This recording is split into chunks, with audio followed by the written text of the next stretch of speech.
Candyman, Clive Barker.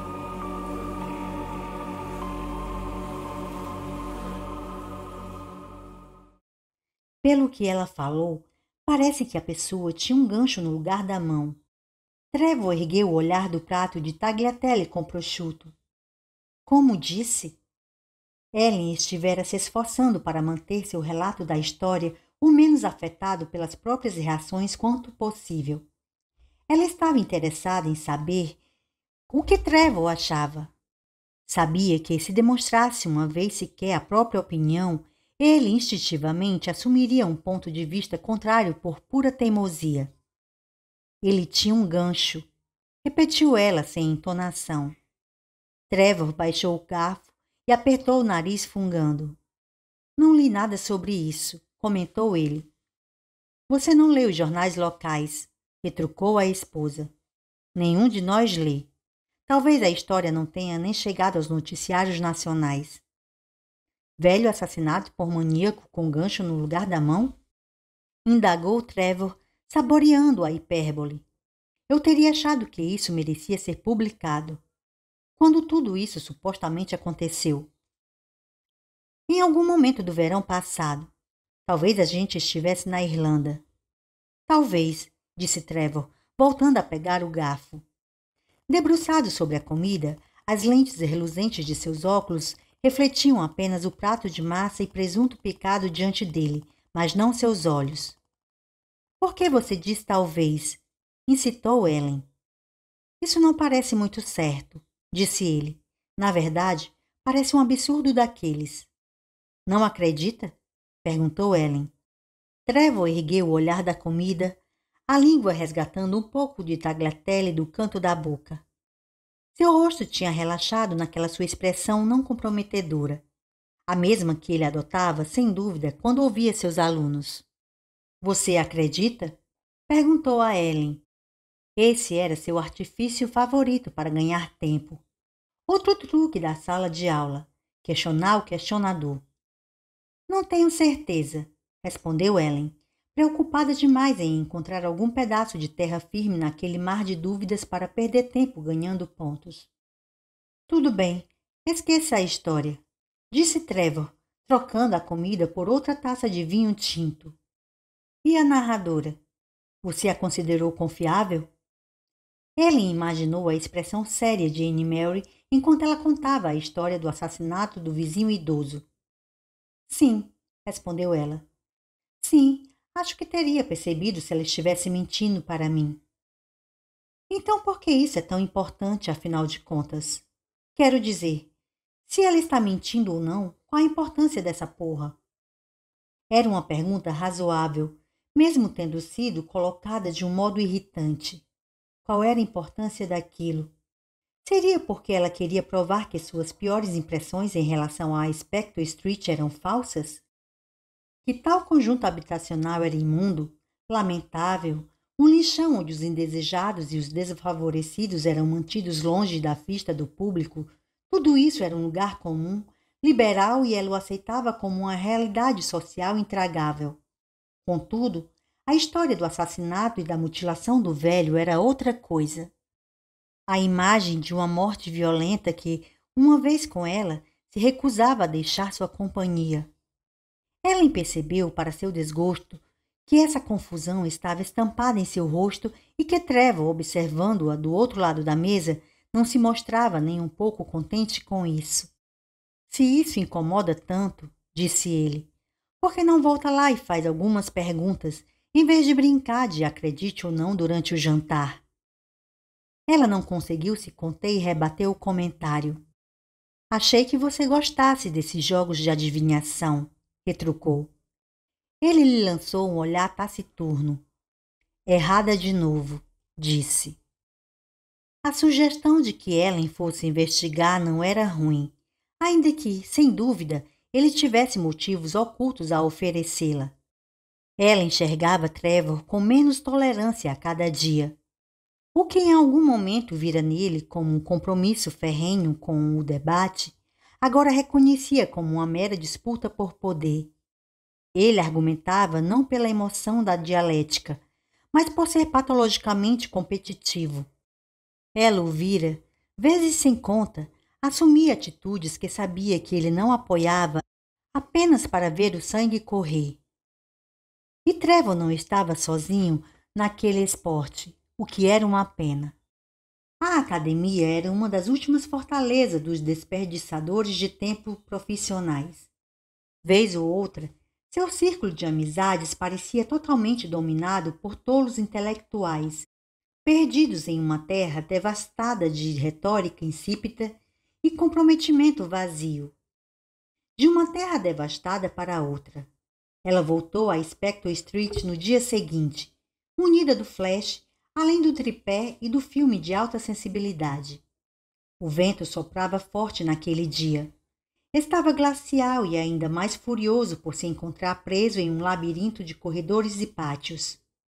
Ela foi até o número 14 e passou a hora seguinte em seu interior imundo, fotografando meticulosamente as paredes do quarto e da sala de estar. Ellen tinha meio que esperado que o impacto causado pela cabeça no quarto fosse enfraquecer pelo reencontro. Não foi. Embora se esforçasse para capturar a escala e os detalhes da melhor maneira possível, ela sabia que as fotos sairiam, na melhor das hipóteses, como um eco indistinto de seu uivo perpétuo. Muito da força da imagem repousava no contexto, é claro. Que uma imagem como aquela pudesse ser encontrada em um lugar tão enfadonho, tão notavelmente carente de mistérios, era comparável a encontrar um ídolo em uma pilha de lixo. Um símbolo reluzente da transcendência de um mundo de labuta e decadência para um reino sombrio, embora mais formidável. Ela estava dolorosamente ciente de que era provável que a intensidade de sua reação desafiasse sua articulação. Seu vocabulário era analítico, repleto de chavões e terminologias acadêmicas, mas lamentavelmente empobrecido quando se tratava de evocação. As fotos, por mais pálidas que saíssem, passariam, ela esperava, pelo menos alguma sugestão da força do desenho, mesmo que não conseguissem conjurar a maneira como aquela imagem fazia seu estômago revirar. Ao sair do apartamento, o vento soprava mais cruel do que nunca. Mas o garoto que esperava do lado de fora, a mesma criança que a guiara no dia anterior, estava com a roupa para climas mais leves. Ele fez uma careta na tentativa de controlar os tremores. Olá, cumprimentou Ellen. Eu esperei, anunciou a criança. Esperou? Anne Mary disse que você voltaria. Eu planejava voltar apenas lá para o final da semana, disse Ellen. Você poderia ter ficado esperando por muito tempo. A careta do garoto relaxou um pouquinho. Tudo bem, disse ele. Eu não tenho nada para fazer mesmo. E a escola? Não gosto da escola, respondeu o garoto, como se não fosse obrigada a receber educação caso não fosse do seu agrado. Entendo, disse Ellen e começou a andar pela lateral do pátio. O garoto a seguiu. No trecho de grama no centro do pátio, diversas cadeiras e 2 ou 3 árvores mortas tinham sido empilhadas. O que é isso? Perguntou ela, meio para si mesma. Noite da fogueira, informou o garoto. Semana que vem. Nota de rodapé. A Noite da Fogueira, também conhecida como Noite de Guy Fawkes, retoma o episódio no qual Guy Fawkes, um soldado católico inglês, tentou explodir o parlamento, a fim de matar o rei protestante James I, em 5 de novembro de 1605. Seu grupo foi descoberto e Fawkes e seus companheiros condenados à forca. Nessa data, as pessoas se reúnem para ver fogos de artifícios e acender fogueiras, nas quais, como uma demonstração de desprezo em relação ao soldado, queimam máscaras e bonecos de Fawkes. Fim da nota de rodapé. É claro. Vai ver Anne Mary? Perguntou ele. Sim. Ela não está em casa. Ah, tem certeza? Tenho. Bem, talvez você possa me ajudar. Ela parou e se virou, ficando de frente para a criança. Olheiras claras de cansaço apareciam sob seus olhos.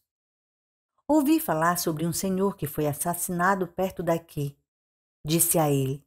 No verão. Você sabe alguma coisa a respeito? Não. Nada mesmo? Não se lembra de alguém ter sido assassinado? Não. Repetiu o garoto em um tom que impressionava pela decisão. Não lembro. Bem, obrigada mesmo assim. Dessa vez, quando ela refez o caminho de volta para o carro, o garoto não a seguiu.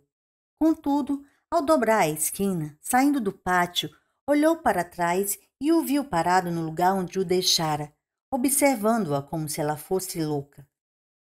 Assim que chegou ao carro e guardou o equipamento fotográfico no porta-malas, o vento começou a soprar alguns pingos de chuva. Ellen ficou muito tentada a esquecer que ouvira a história contada por Anne Mary e voltar para casa, onde o café seria reconfortante, mesmo que as boas-vindas não o fossem. No entanto, ela precisava de uma resposta para a questão que Trevor levantara na noite anterior. Você acredita? Perguntara ele ao ouvir a história. Ela não soubera como responder no momento, e ainda não sabia.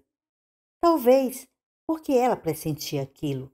A terminologia da verdade verificável fosse redundante aqui. Ou, quem sabe, a resposta definitiva para a pergunta dele nem mesmo fosse uma resposta, apenas outra pergunta. Se fosse esse o caso, tudo certo. Ela precisava descobrir. Husky Court era tão lamentável quanto seus companheiros, talvez até mais. Nem mesmo ostentava uma fogueira. Na sacada do terceiro andar, uma mulher colocava a roupa lavada para dentro antes que começasse a chover. No gramado central do pátio, 2 cachorros estavam acasalando, distraídos, a fêmea fitando o céu limpo. Conforme andava pela calçada vazia, ela endureceu o rosto, em uma expressão determinada. Um olhar resoluto, afirmara Bernadette certa vez, impedia ataques. Quando avistou 2 mulheres conversando no outro extremo do pátio, caminhou apressadamente até elas, grata por sua presença. Com licença. As mulheres, ambas de meia idade, interromperam a conversa animada e a olharam de cima a baixo. Será que poderiam me ajudar? Ela conseguiu sentir o julgamento por parte das mulheres, além da desconfiança. Ambas as atitudes bem evidentes. Uma das 2, com o rosto corado, disse sem rodeios: O que você quer? Ellen, de repente, se sentiu desprovida de qualquer capacidade de cativar. O que ela poderia dizer para aquelas 2 que não fizessem seus motivos parecerem macabros? Fiquei sabendo, começou ela, e então hesitou, ciente de que não conseguiria auxílio algum de nenhuma das 2 mulheres. Fiquei sabendo que aconteceu um assassinato aqui perto. É verdade. A mulher ergueu tantas sobrancelhas que elas ficaram quase invisíveis. Assassinato? Perguntou ela. Você é da imprensa? Indagou a outra mulher. Os anos tinham amargurado suas feições além da possibilidade de amenizá-las. Sua boca pequena era marcada por linhas profundas. O cabelo tingido de castanho escuro exibia meio centímetro de fios grisalhos nas raízes. Não, não sou da imprensa, respondeu Ellen. Sou amiga de Anne Mary, de Butts Court. Essa alegação, amiga, era um exagero, mas pareceu abrandar um pouco as mulheres. Está fazendo uma visita, então? Perguntou a mulher de rosto corado. De certa maneira. Você perdeu a onda de calor. Anne Mary estava me contando sobre alguém que foi assassinado aqui, durante o verão. Fiquei curiosa sobre isso. É mesmo? Vocês sabem alguma coisa a respeito disso? Várias coisas acontecem neste lugar, disse a segunda mulher. Você não sabe nem a metade. Então é verdade, disse Ellen. Eles tiveram que interditar os banheiros. Interveio a primeira mulher. Isso mesmo, tiveram sim, confirmou a outra. Os banheiros? Perguntou Ellen. O que isso tinha a ver com a morte do velho? Foi horrível, disse a primeira. Foi Frank, Josie, que contou isso para você? Não, não foi Frank, respondeu Josie. Frank ainda estava no mar. Foi a senhora Tizark. Com a testemunha estabelecida, Josie entregou a história para sua companheira e voltou a encarar Ellen. A desconfiança ainda não tinha abandonado seus olhos. Isso aconteceu num mês retrasado, disse Josie. Quase no fim de agosto. Foi agosto, não foi? Ela olhou para a outra mulher em busca de confirmação. Você que tem a cabeça boa para datas, Maureen. Maureen parecia desconfortável. Esqueci, disse ela, obviamente relutante em oferecer testemunho. Eu gostaria muito de saber, insistiu Ellen. Josie, apesar da relutância da companheira, estava ansiosa para ajudar. Há alguns banheiros, disse ela, do lado de fora das lojas. Você sabe, banheiros públicos. Não sei muito bem como tudo aconteceu exatamente, mas costumava ter um garoto. Bom, não era exatamente um garoto. Quero dizer, era um jovem na casa dos 20 anos ou mais, mas ele era... Procurou as palavras certas. Deficiente mental. Acho que é assim que você o chamaria. A mãe costumava ter que andar com ele por aí como se o menino tivesse 4 anos de idade. De qualquer modo, ela o deixou usar o banheiro enquanto ia até aquele mercadinho. Qual é mesmo o nome? Ela se virou para Maureen à procura de ajuda, mas a outra mulher apenas a encarou de volta em evidente desaprovação. Josie estava descomedida, no entanto. Em plena luz do dia isso aconteceu, disse para Ellen. No meio do dia, de qualquer modo, o garoto entrou no banheiro e a mãe foi até o mercado. E depois de um tempo, você sabe como é. Ela está ocupada fazendo compras e se esquece do filho. E então acha que ele está demorando demais. Neste ponto, Maureen não pôde deixar de intervir. Pelo visto, a exatidão da história precedeu sua cautela. Ela se envolveu em uma discussão, disse corrigindo Josie, com o gerente, sobre algum bacon de má qualidade que comprou dele. Foi por isso que demorou tanto.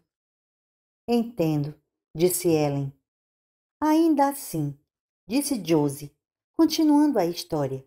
Ela terminou as compras e, quando saiu, ele ainda não tinha voltado. Então ela pediu para alguém do mercado, começou Maureen, mas Josie não deixaria a narrativa ser arrancada dela em um ponto tão crucial. Ela pediu para um dos homens do mercado, repetiu ela, por cima da interrupção de Maureen, para procurar o menino no banheiro. Foi horrível, comentou Maureen, claramente imaginando a atrocidade naquele momento.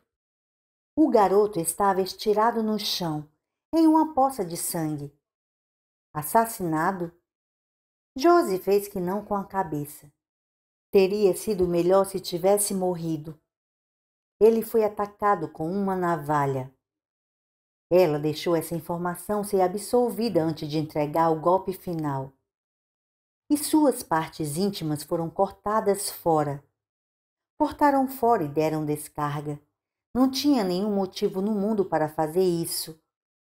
Meu Deus! Teria sido melhor se tivesse morrido, repetiu Josie. Quero dizer, não dá para consertar uma coisa dessas, dá? A história apavorante tornou-se ainda pior pelo sangue frio da narradora e pela repetição casual de teria sido melhor se tivesse morrido. O garoto, incitou Ellen.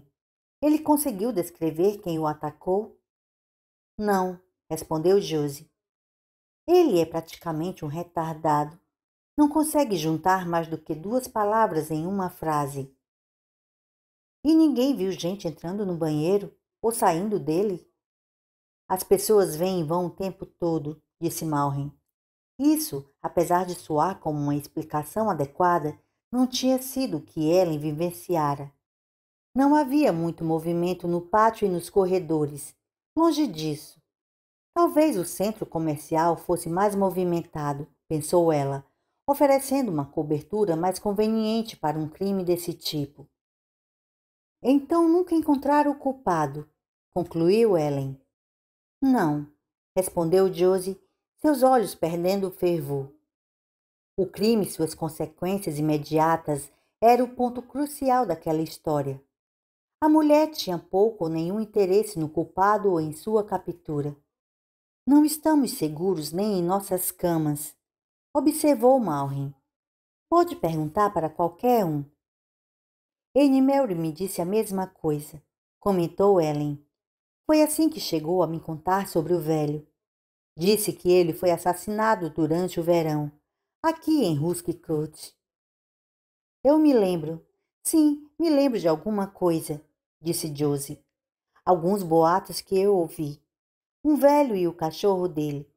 Ele foi espancado até a morte e o cachorro acabou, sei lá. Com certeza não foi aqui. Deve ter sido em um dos outros conjuntos. Tem certeza? A mulher pareceu ofendida com aquele insulto à sua memória. Ah, sim, confirmou ela. Quero dizer, se tivesse sido aqui, a gente saberia da história, não é? Ellen agradeceu a dupla pela ajuda e decidiu dar uma volta pelo bloco mesmo assim, apenas para ver quantos outros apartamentos estavam desocupados. Como em Butts-Court, muitas cortinas estavam fechadas e todas as portas trancadas. Porém, se a Spector Street estivesse mesmo sitiada por um maníaco capaz de assassinar e mutilar tal como as descrições que ouvira, não chegaria a ser surpresa que os residentes pudessem se trancar em suas casas, ficando por lá. Não havia muito a ser visto no bloco. Todos os apartamentos vazios, grandes e pequenos, tinham sido lacrados, a julgar pelos montes de pregos deixados diante de uma porta pelos funcionários do conselho. Uma visão chamou sua atenção, contudo. Rabiscada nas pedras do calçamento sobre as quais caminhava, e quase apagada por completo pela chuva e passagem de pés, a mesma frase que vira no quarto do número 14. Doces para um doce. As palavras eram tão benignas, porque ela parecia sentir ameaça nelas. Seria o excesso, talvez, a pura superabundância de açúcar sobre açúcar, de mel sobre mel? Ela seguiu andando, embora a chuva persistisse. Afastou-se dos blocos e entrou naquela terra de ninguém feita de concreto pela qual não tinha passado antes. Aquele era, ou tinha sido, o local das amenidades do projeto habitacional. Lá ficava o playground, os brinquedos de estruturas de metal tombadas, a caixa de areia corrompida por cães, a piscina vazia. E lá estavam as lojas. Muitas delas foram lacradas com tábuas. Aquelas que não estavam fechadas eram sujas e feias, as janelas protegidas por pesadas telas metálicas. Caminhou ao longo da fileira de lojas, dobrou uma esquina e então, diante dela, deu com uma construção baixa de tijolos. O banheiro público, supôs, mesmo que as placas que o designassem como tal tivessem sumido. As portas de ferro estavam fechadas e trancadas com cadeados. Parada em frente àquela construção desagradável, o vento soprando em rajadas ao redor de suas pernas, Ellen não conseguiu evitar pensar no que tinha acontecido ali. No homem com a mentalidade de criança sangrando no chão, incapaz de gritar. Ela se sentiu enjoada só de imaginar. Assim, em vez disso, focou os pensamentos no criminoso. Qual seria a aparência dele? Imaginou um homem capaz de tal depravação? Tentou formar uma imagem mental, mas nenhum detalhe que conseguiu evocar transmitia força suficiente. Entretanto, era raro que os monstros fossem tão apavorantes quando arrastados para a luz do dia. Enquanto esse homem fosse conhecido apenas por seus atos, os poderes dele sobre a imaginação de Ellen eram incalculáveis. Mas a verdade humana sobre os terrores seria, ela sabia, uma decepção de amargar. Nada de monstro, apenas um exemplo sem graça de um homem que mais precisava ser lamentado do que temido. A rajada de vento seguinte fez a chuva cair com mais força. Estava na hora, decidiu, de acabar com as aventuras do dia. Dando as costas para o banheiro público, ela atravessou rapidamente os pátios até o abrigo do carro, a chuva gelada fustigando-a até seu rosto ficar dormente. Os convidados do jantar pareciam chocados com a história, mas de uma maneira gratificante. Trevor, a julgar pela expressão em seu rosto, estava furioso. Já estava feito, contudo. Não tinha como voltar atrás. Ela também não podia negar a satisfação que sentiu por ter silenciado a tagarelice interdepartamental ao redor da mesa. Foi Bernadette, a assistente de Trevor no departamento de História, quem quebrou o silêncio agonizante. Quando foi isso? Durante o verão, contou Ellen. Não me lembro de ler nada a respeito disso, disse Art. Muito melhor depois de 2 horas de bebedeira. Isso abrandava uma língua que era, de outro modo, afetada por seu próprio fulgor. Talvez a polícia esteja abafando o caso, comentou Daniel. Conspiração? Acusou Trevor, em um tom nitidamente cínico. Isso acontece o tempo todo, rebateu Daniel. Por que abafariam uma coisa assim? Perguntou Ellen. Não faz sentido. Desde quando os procedimentos policiais fazem sentido? Retrucou Daniel. Bernadette interveio antes que Ellen pudesse responder. A gente nem se dá mais ao trabalho de ler sobre essas coisas, comentou ela. Fale por si mesma. Interveio alguém, mas ela ignorou e prosseguiu. Estamos entorpecidos pela violência. Nós não a notamos mais, mesmo quando ela está debaixo do nosso próprio nariz. Na televisão, todas as noites, acrescentou Art. Mortes e desastres ao vivo e a cores. Isso tudo não é novidade alguma, disse Trevor. Uma pessoa que viveu no período elisabetano teria visto mortes o tempo todo. Execuções públicas eram uma forma de entretenimento bem popular. A mesa explodiu em uma cacofonia de opiniões. Depois de 2 horas de fofocas educadas, o jantar de repente tinha pegado fogo. Ouvindo o debate acalentado se desenrolar, Ellen se sentiu triste por não ter tido tempo de mandar revelar as fotos. A pichação teria jogado mais lenha na fogueira daquela contenda emocionante. Purcell, como sempre, foi o último a colaborar com seu ponto de vista. De novo, como sempre, devastador. É claro, Ellen, minha querida, começou ele, aquele cansaço afetado em sua voz mageada pela antecipação da controvérsia. Que todas as suas testemunhas poderiam estar mentindo, não é? A conversa ao redor da mesa diminuiu e todas as cabeças se voltaram na direção de Purcell. Com uma atitude perversa, ignorou a atenção que reunira e se virou para sussurrar no ouvido do rapaz que ele levara. Uma nova paixão que, como no ano passado, seria descartada em questão de semanas e substituída por outro rostinho bonito. Mentindo? Indagou Ellen. Ela já podia sentir que estava ficando eriçada com a observação e Purcell pronunciar apenas algumas poucas palavras. Por que não? Rebateu o outro, levando a taça de vinho aos lábios. Talvez todas estivessem tecendo algum tipo de ficção elaborada. A história da mutilação do retardado no banheiro público. O assassinato do velho. Até mesmo o gancho. Todos elementos conhecidos. Você deve estar ciente de que existe algo tradicional nessas histórias sobre atrocidades. Costumava-se compartilhá-las o tempo todo. Havia certo frisson nelas. Algo competitivo, talvez na tentativa de encontrar um novo detalhe para acrescentar à ficção coletiva. Uma nova reviravolta que deixaria a história um pouco mais apavorante quando você a passasse adiante. Pode ser algo conhecido para você, disse Ellen na defensiva. Purcell era sempre tão sereno, Isso a irritava.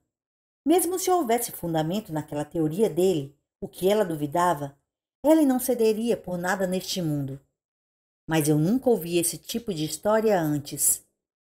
Nunca? Perguntou Purcell, como se ela estivesse admitindo ser analfabeta. E quanto aos amantes e o lunático fugitivo? Já ouviu falar dessa? Eu já ouvi essa, disse Daniel. A namorada é estrepada, geralmente por um homem com um gancho no lugar da mão. E o corpo é deixado em cima do carro, enquanto o namorado se esconde dentro dele. É uma história sobre a importância da cautela, alertando contra os males da heterossexualidade exuberante. A piada ganhou uma rodada de risadas de todos, menos de Ellen. Essas histórias são bem comuns. Então você está dizendo que elas contaram mentiras, protestou ela. Não exatamente mentiras. Você disse mentiras. Eu estava provocando você, rebateu Purcell, seu tom apaziguador irritando-a ainda mais. Não quero insinuar que existe alguma ofensa grave nisso. No entanto, deve admitir que até agora não encontrou uma única testemunha. Todos esses eventos aconteceram em alguma data não especificada com uma pessoa não especificada e são relatados à distância. Aconteceram, na melhor das hipóteses, com irmãos de amigos de parentes distantes. Por favor, considere a possibilidade de que talvez esses eventos não existam no mundo real, mas que sejam meras invenções de donas de casas entediadas. Ellen não ofereceu nenhum argumento em resposta porque simplesmente não havia um. A observação de Purcell sobre a falta conspícua de testemunhas era perfeitamente sólida. Ela mesma tinha considerado isso.